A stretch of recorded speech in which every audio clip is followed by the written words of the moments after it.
Hi, everybody. This is Dean Woodbeck for InCommon. Thanks for joining us for today's IAM Online. IAM Online is brought to you by InCommon and also by the EDUCAUSE Higher Education Information Security Council.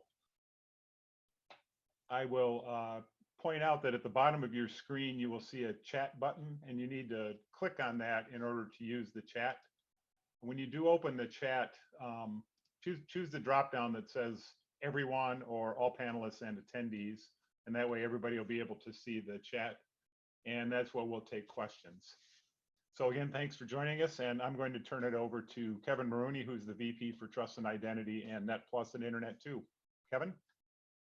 Great, thanks, Dean, and thanks everyone for joining. We've still got some folks gathering, but it's good to see a good crowd here today. And before I get started, I do want to give a shout out to our presenters today, David, Jay Marie, and Tom, for agreeing to put together some materials for us on fairly short notice, which was my fault. I thought this would be a really good IAM Online topic about this distance from one of the big Internet 2 moments of the year, the Global Summit, which takes place in a few weeks in Indianapolis this year. So my job, next slide please, is to give you a sense of where you are. Our presenters today and the committees and groups that they represent know where they are very well, and there's actually a large community of people in the Internet 2 community and beyond who regularly engage the machinery of how it is we do planning and act on that planning over the course of a year. But just in case some of you might not be as familiar with it, it's sort of my role here today to give you a sense of how it is what you're going to hear fits into a very large and very vibrant ecosystem of planning and doing in trust and identity at Internet 2.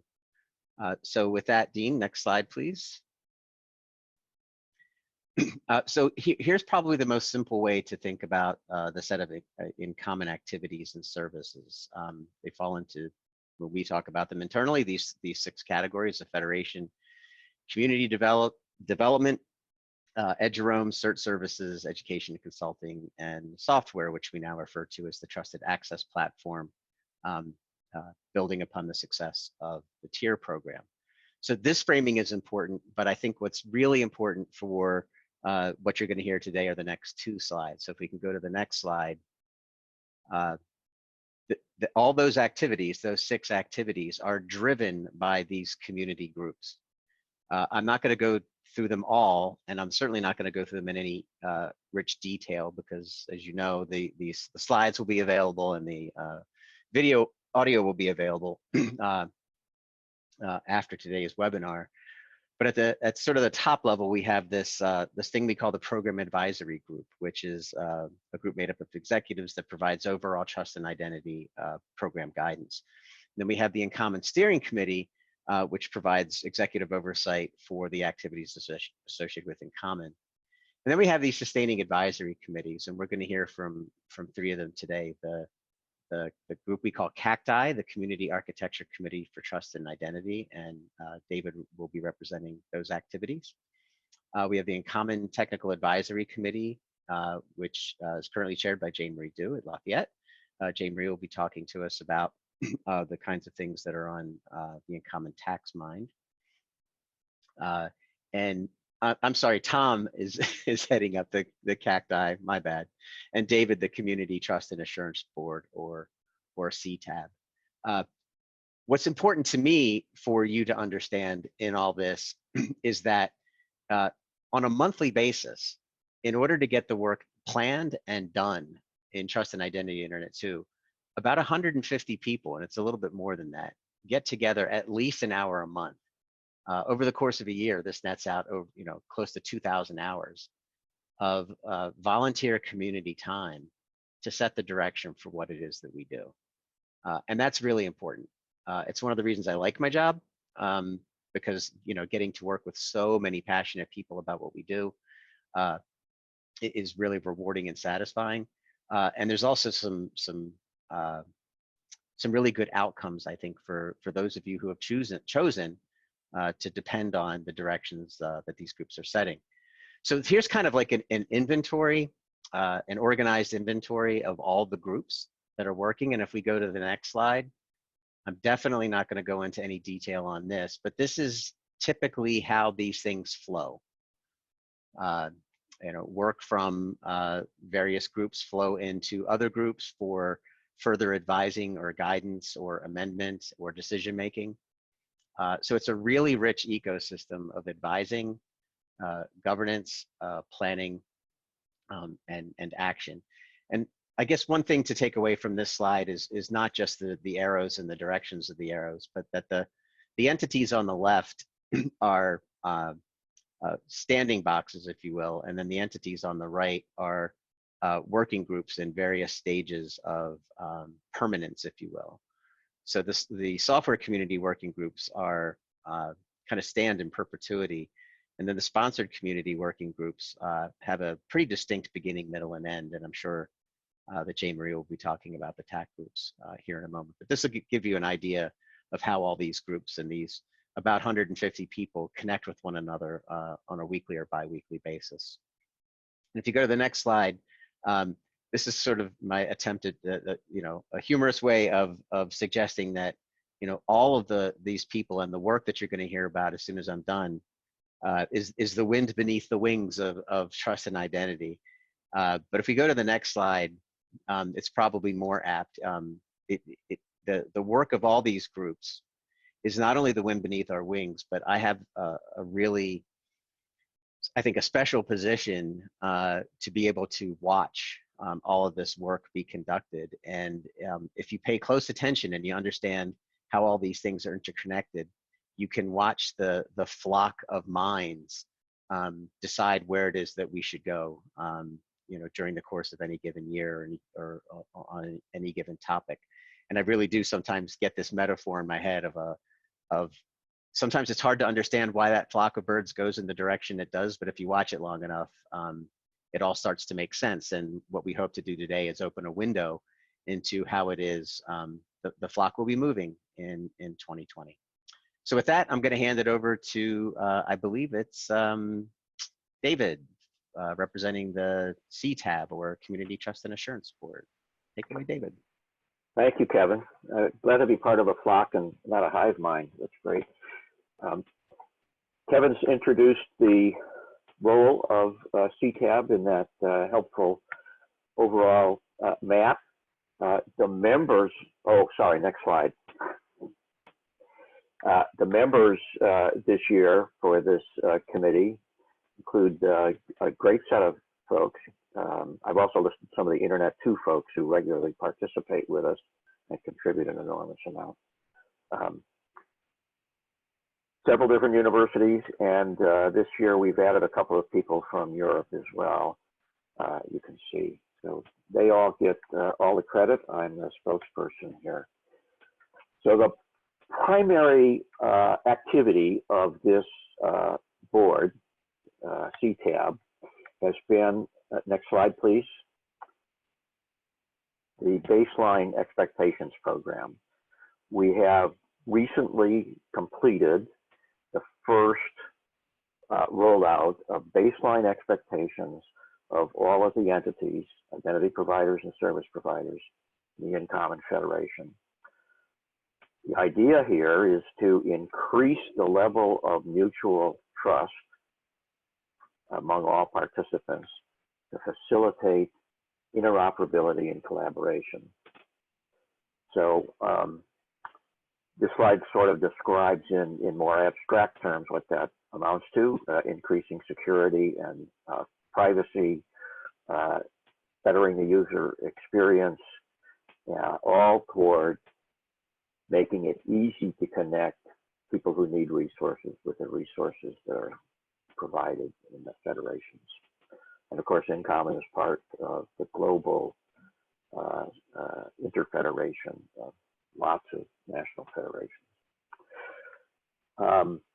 So a kind of, next slide is a kind of graphic representation of how we plan to build better collaboration and full-throated interoperability.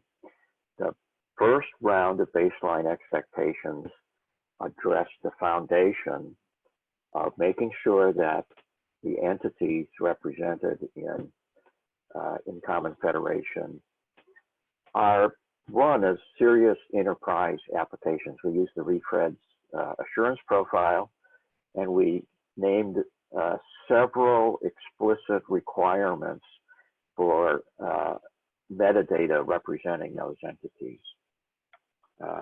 Next slide describes that in slightly more detail. In particular, the metadata elements that we required people to add, and what took the gestation period of baseline V1 was including technical contacts, administrative contacts, and security contacts as part of the metadata. Some user interface information, including a privacy policy and logos for every identity provider and service provider. Next slide. Oop. There we go. So InCommon operations staff were able to gauge exactly how many of the service providers, identity providers, and overall the organizations that sponsor them complied with those expectations. And you can see 2 years ago when we announced this,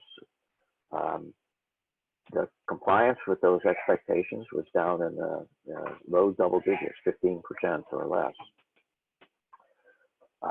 At the end of 2 years, the end of 2 years is now, we have literally 100% compliance. The actual numbers are in the lower right of that slide. 5,451 entities, all of which meet all of those metadata expectations.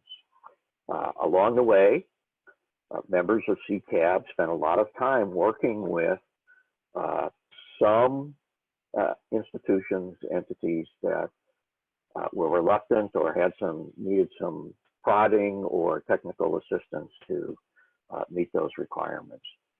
A very small number, and I don't have the number in my head, of entities did end up being removed from the InCommon Federation. They were typically old and inactive entities. So it was a terrific response, better than we might have expected.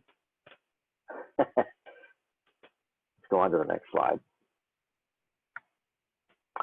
So, having done the foundation, CTAB, and in consultation with a lot of other folks, has been discussing what's next.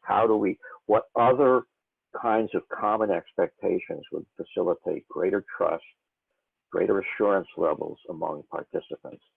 And over the past 6 months or so, we've talked about 5 things that have come up. These have all arisen from needs expressed by members of the community, research people, folks who operate identity providers, commercial service providers. And so they include, as listed here, hardening all of the endpoints, web-based communication. So TLS using encryption and protocols that are known to be pretty good. There's no perfect, of course, but we wanted to, the idea is to make sure that really outdated protocols, SSL version 1, or some old RSA encryption cipher suites aren't used because they're so readily compromised. So we're in the process of formulating exactly what it would mean to have adequate encryption on the web endpoints. The second one mentioned is the CertFi, or usually pronounced certify, framework for communicating about security concerns or incidents. And there's a profile that's referenced at the bottom of this slide that describes that. And all we're contemplating at this point is asking each entity to confirm that they have the ability and will comply with the expectations of certified to properly label communications, keep confidential stuff confidential. So this should be self-assertion. Third one mentioned is error URL. Arguably could have been part of the complete metadata in the foundation, but was not. And the idea is there, if a service provider does not receive a required attribute, say it required an email and the email address didn't come through in the assertion, the error URL would be a way for the service provider to direct the user back to his or her identity provider and get some useful information about what went wrong and how they could go about fixing it. Might be a link to the help desk, might be a description of what attributes are available. But we want to see an error URL included in the metadata of identity providers and used by service providers in that error condition. Two others, the two remaining are multi-factor authentication. We know there's great interest in some quarters of having some standard way of signaling whether or not I, as a service provider, need multi-factor authentication and whether the identity provider has authenticated an end user with multi-factor authentication. And a good way to do that is profile that's in REFEDS, the REFEDS MFA authentication context. As I say, lots of interest in that. There are some issues I'll describe in just a minute of actually implementing that as a baseline expectation. And then a feature that's been around many years in InCommon is the research and scholarship attribute bundle. So an service provider can indicate that it's a research and scholarship application, and identity providers that support that attribute bundle know to release a particular set of attributes that will be adequate to gain access to that service provider. Again, that's been around for a long time, and folks have been hoping to get broader adoption. Go to the next slide. Before we go to the next slide, David, we've got a question from Adam in the chat. For the TLS requirement, is this just TLS ciphers for the endpoints or key complexity for the metadata assigning keys as well? Endpoints. For the web endpoints that you could test with a tool like SSL Labs test. Great, thanks. Where are we? One more. Okay. So we conducted a survey. I hope many of you participated in this, describing briefly each of these 5 potential components of a second phase of baseline expectation. And there was a pretty clear division between the top 3 that people thought we should prioritize now, and a second set, the attribute bundle and the MFA profile, that people saw as important and useful, but might require more time. And there are specific reasons for each. Some relatively common software platforms are not able today to deal with attribute bundles or process an authentication context for the REFEDS MFA profile. So we figure those now are likely to be postponed for another year while we work out ways to accommodate those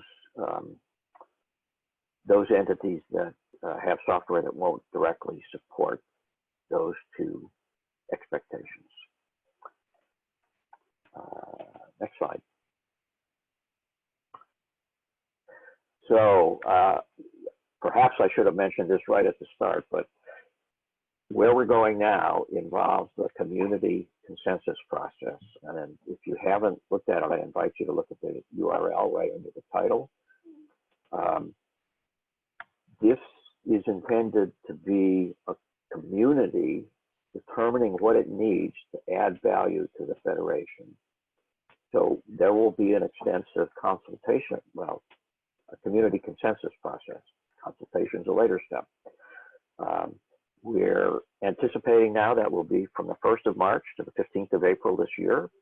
We will have somewhat more detailed document available and sent to all InCommon participants, as well as lots of other activity that stimulate and promote active discussion, an email, dedicated email list, a wiki.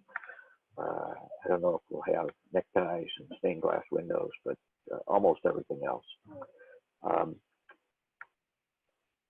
We'll invite people to raise any concerns about any of these 5 to get resolution of ambiguities.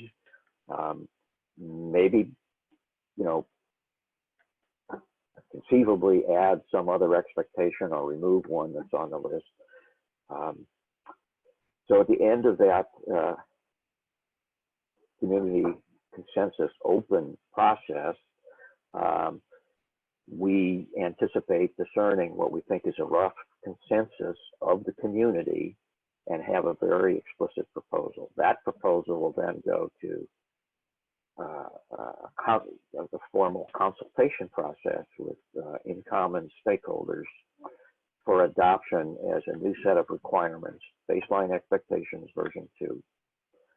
And then we anticipate a year approximately of the board, the CTAB, facilitating adoption by all InCommon participants. Again, providing some guidance, some prodding, conceivably some monitoring of compliance. One more slide. So you will receive in the next few weeks an invitation, if you're an InCommon participant, to participate. You don't even have to wait. In our most recent meeting, everybody was very clear that we need this to be a broadly needs to be a broad consensus with lots of people participating from many different kinds of organizations that make up the InCommon Federation. So now until then, you want to get to the CTAB, have some comments, I'm available. My contact information is there on the slide. I believe there isn't an immediate question. As Jane Marie says she got disconnected. Are you back on, Jane Marie? I am indeed. Thank you, David. I'm handing it to you. Okay, good afternoon, everyone. Keep this photo in your mind, please, while I speak, and we'll go on to the next slide. Slide, please, Dean. Thank you. So 2 overarching themes surface for this year's TAC work plan: making Federation easier and lowering the barriers on getting on the Federation highway for institutions that are unable or unwilling to run their own IDPs. And the second overarching theme is actually for, sorry, I just lost the slide here. So also increasing the value of participating in InCommon by increasing the value proposition, which means basically, you know, thinking about which wants and needs are valuable to the most people. This means solving the business case to maximize their investments. Next slide, please, Dean. So there's quite a bit of overlap among these items, and we expect that after we determine which of the items will be scheduled first, that the work will result in momentum and progress on several of the other work items. A sandbox for the community in the form of a test federation is needed to provide speed and agility in trying out solutions. It could also serve as a demonstration tool, perhaps incorporating different use cases for different segments that might help increase people's interest in federation. Features of a test federation would likely include a number of the recommendations from the tax-sponsored deployment profile and streamlining SP onboarding working groups.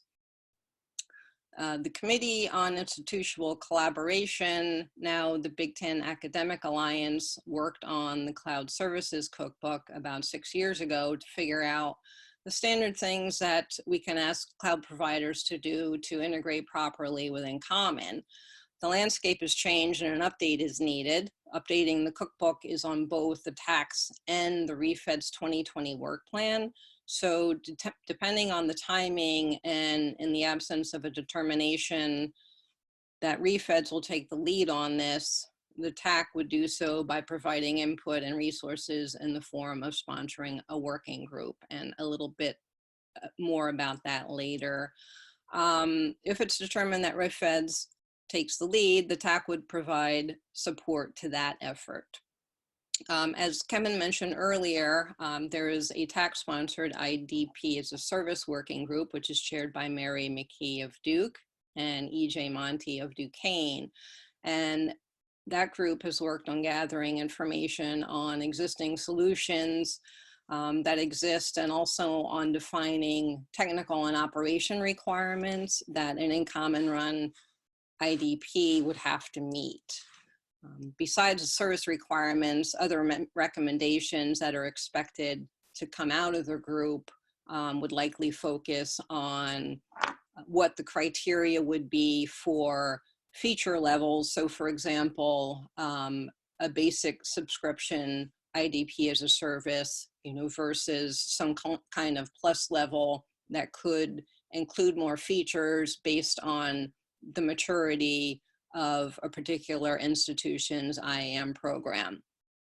And also one recommendation we expect would be models for the responsibility for meeting the requirements of actually running a service among whatever parties could be involved. So this could include InCommon, it could include other vendors as well.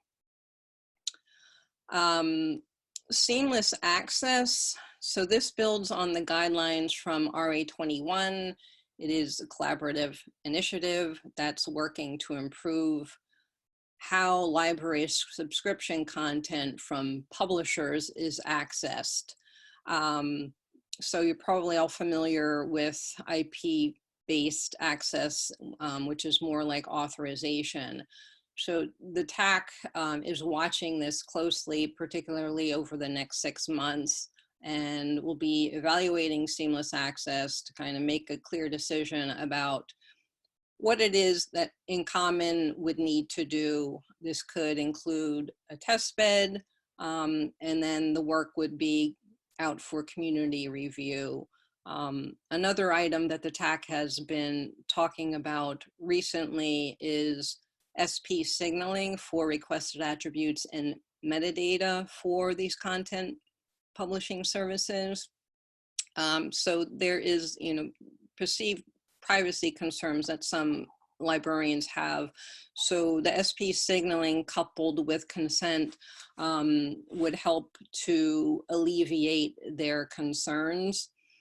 An add-on here, I believe this is still queued up. If you're subscribed to the InCommon participants list, I expect that you will soon see a forwarded email with a request from the people at Seamless Access. Many of you might have already seen this because it did go out to the EDUCAUSE IDM list.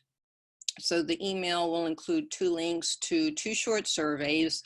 One is targeted at people in higher ed and research who work in libraries, and the other survey with a link is targeted at those of us in IT. So if you could please assist with this effort by completing one of those surveys, we would appreciate it. And this might get out today, possibly tomorrow.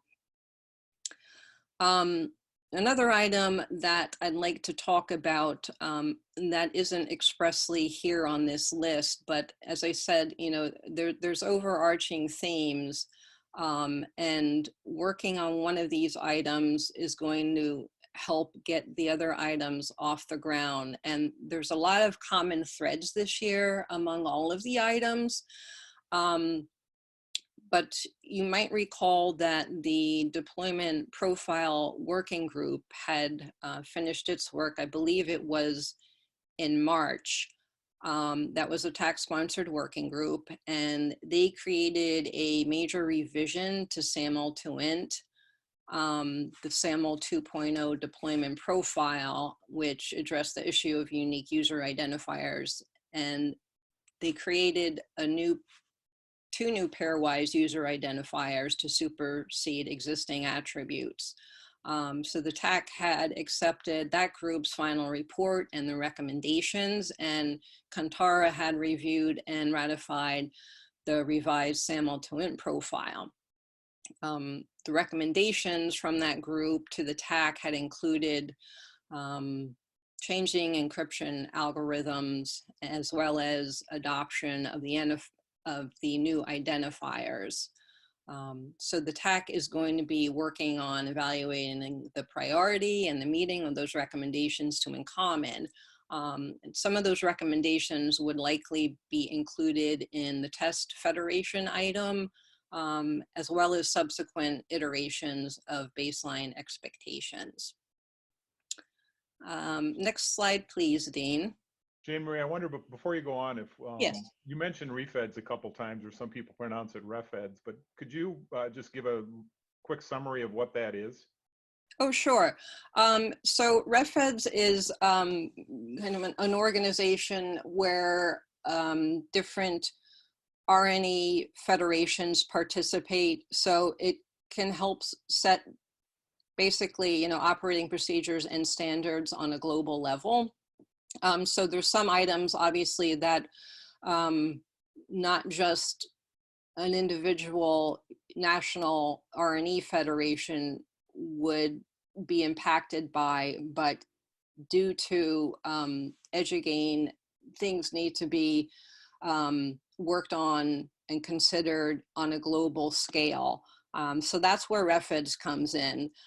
So with the Cloud Cookbook, that's something that they're actually looking at. They've been tracking it. And as I said, it could be something that the TAC works on, and then it gets passed to them just because of the implications of the kind of content that's in the cookbook. So next slide, please, Dean.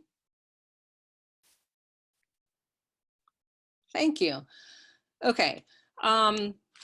I'd like to just talk a little bit about how the TAC does its work, because it might be a little opaque to participants.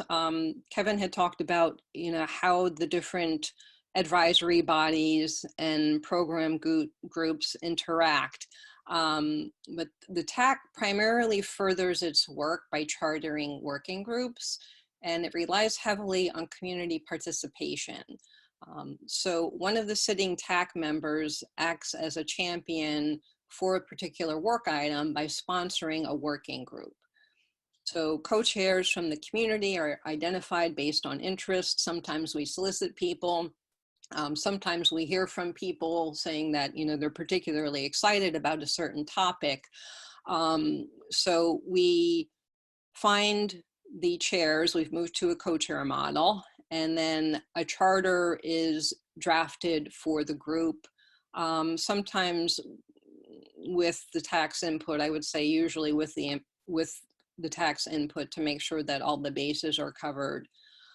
And then when the working group concludes its work, so whatever the final report is and the other work products, they come back to the TAC, and then the TAC votes to accept the work. And once that's done, because the TAC is an advisory group to steering, that the work goes up to steering for their acceptance as well. So we do rely on community participation for the work, and just like to say thank you to everyone who has contributed in the past, because there's been a lot of excellent work that's been done for InCommon, and I think the broader RNE community. So for this year, we need to put some thought in ahead of time before we start actually working on these items. So the TAC has a bit of work to do yet. And what's happening is we have subgroups that are forming within the TAC to kind of start sketching out some user stories for these items, and also to think about what the end goals of each item should be. It's important to get these things right up front, because as I said, there are a lot of dependencies among the items, and kind of, the common thread that runs through them. So please stay tuned to the participants list, because when the working groups are chartered, call for participations go out. The list is created. There's a wiki space created, so everyone can sign up then. And I'd also like to mention that the TAC does publish its minutes. So they are in the TAC public wiki space. And I believe, Dean, is there a link for that? Yep, sorry, Oh, it was on the previous slide, so I just moved back to that. I'll put it in sorry. the chat right now. No, that's good. Great, thank you. I know these links are not live in the presentation, but so you can also keep track of the tax work on our wiki. And I will pass it over to Tom Jordan of University of Wisconsin-Madison, and he is chair of the Community Architecture Committee for Trust and Identity, CACTI. Thank you, Jane Marie. As Jane Marie mentioned, my name is Tom Jordan, chair of CACTI, which is a group that really focuses on the overall architecture of the Federation, the TAP portfolio, or Trusted Access Platform portfolio, and helps to represent community needs and interests to be able to help make sure that the Federation and the TAP platform are aligned with community needs, and that we understand how the community is using and or deploying the software and leveraging the Federation. We've gone through an exercise over December and January, really to get a sense of what are some of the most driving needs and factors in the higher education community around Federation and use of identity and access management software. And really found that some emerging themes are really around the idea of outreach and communication with various communities. And Dean, if you could go to the next slide. This really represents the kind of areas that that we've identified as focal areas for CACTI over the course of the next year. We're still kind of working through the process of understanding what specific deliverables work in these spaces. But what we found are kind of 4 areas, 2 of executive focus and 2 of practitioner focus, where we really want to try to make some progress over the course of the next year. Looking at things from the CIO perspective, CACTI is talking about how to better describe the value proposition at the CIO level for federations in the Trusted Access Platform. We know that CIOs are hearing a lot about commercial identity and access management solutions and how they can be applied to the problems of compliance and administrative efficiency. But we also know that there are a strong number of kind of higher education differentiating use cases that CIOs should be aware of as they're evaluating identity and access management solutions. So some of our work over the course of the next year is going to focus on helping to make those differentiating use cases clear to CIOs. So as they evaluate solutions, they can do that with the specific higher education use cases in mind.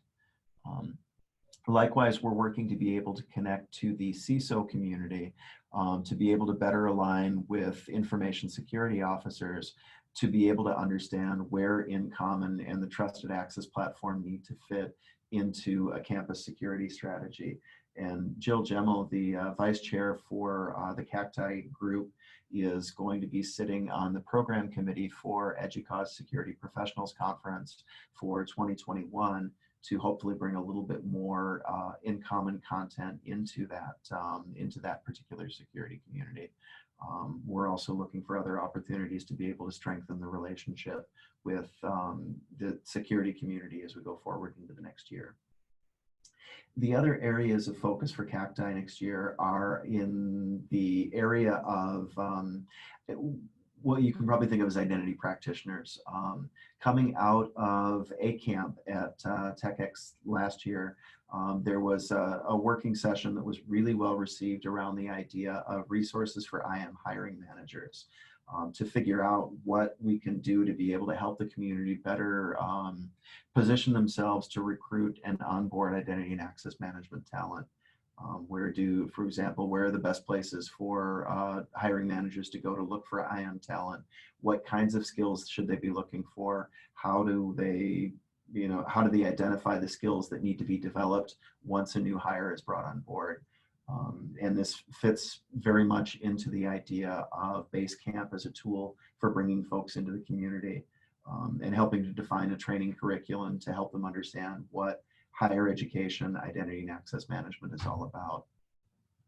And then from an implementation standpoint, we're also working to be able to identify and define how we can put things like quick start guides or playbooks or business problem focused documentation together to help IAM implementers understand how they can leverage the Federation and how they can leverage the Trusted Access platform to be able to solve common business problems.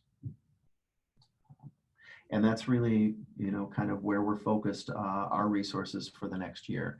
CACTI as a group are looking at understanding where we may need to spin up additional focused working groups or leverage other parts of the community. And it's likely that we're going to be on the IAM hiring manager front, spinning up a community working group to help look at that issue in the near future. So look for some communication on that in the near future. CACTI minutes are available publicly on the Internet 2 Wiki, and I'll provide a chat link in or a link in the chat for folks that may be interested in seeing that. So with that, unless there are questions, I'll turn it back to Dean.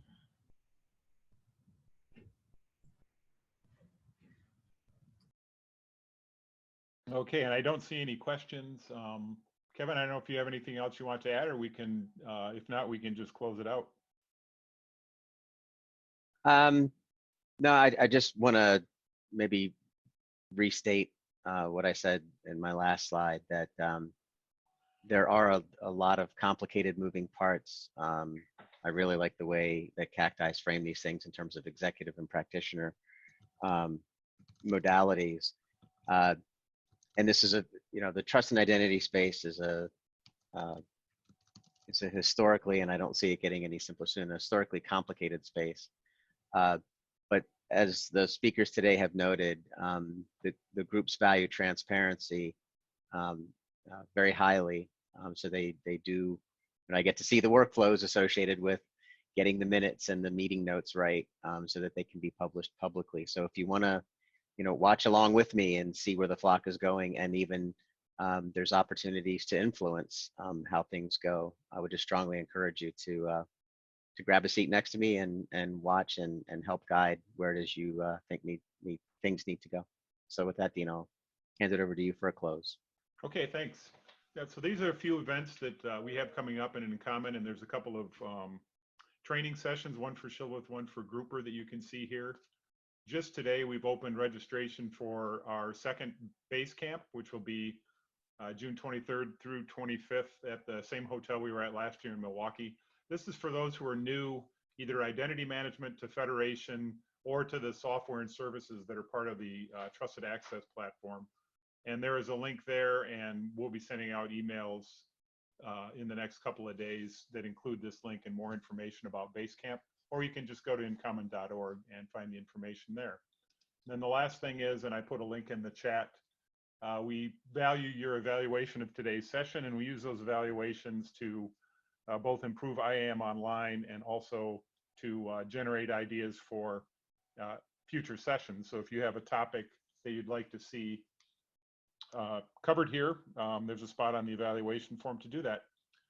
So with that, I'd like to thank Tom and Jane Marie and David today for their time, and also for Kevin for his time. And thank you all for joining us today. So have a good rest of your afternoon.